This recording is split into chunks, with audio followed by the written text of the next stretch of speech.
Hello friend, आप देख रहे हैं न्यू आने वाली मूवी और मूवी का नाम है ईदा, जो 4 सितंबर 2026 को ये फिल्म रिलीज होगी सिनेमाघरों में। और इस फिल्म में श्रद्धा कपूर ने 15 करोड़ रुपये भारतीय पैसे मांग लिए और इस फिल्म में श्रद्धा कपूर को 15 करोड़ रुपये भारतीय पैसे मिले और ये फिल्म सुपरहिट साबित होने के चांस है।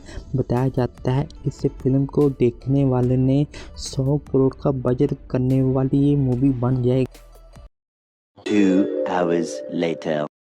जी दोस्तों, आप देखें श्रद्धा कपूर की आने वाली न्यू मूवी ईदा, जो एक ज़बरदस्त और फैमिली कहानी है। अगर आपको ये मूवी मिल जाए तो एक बार ज़रूर देखना। और इस मूवी की कुछ कहानी इस तरह है। एक ऐसे इंसान की कहानी है जो इंसान तनाव सख्त हाल है और समाजी नाइंसाफ़ी और अपनों की वफादारी का शिकार हो जाता है और वो अपनी इज्जत और नफसानी वजूद को बचाने के लिए अकेला तमाम मुश्किलों से टकराता है, हालिया का मुकाबला करता है। और ये फिल्म 2026 में रिलीज होने वाली एक ज़बरदस्त मूवी है जिसमें श्रद्धा कपूर ने तन्हाई और ज़बरदस्त में इसमें काम किया है।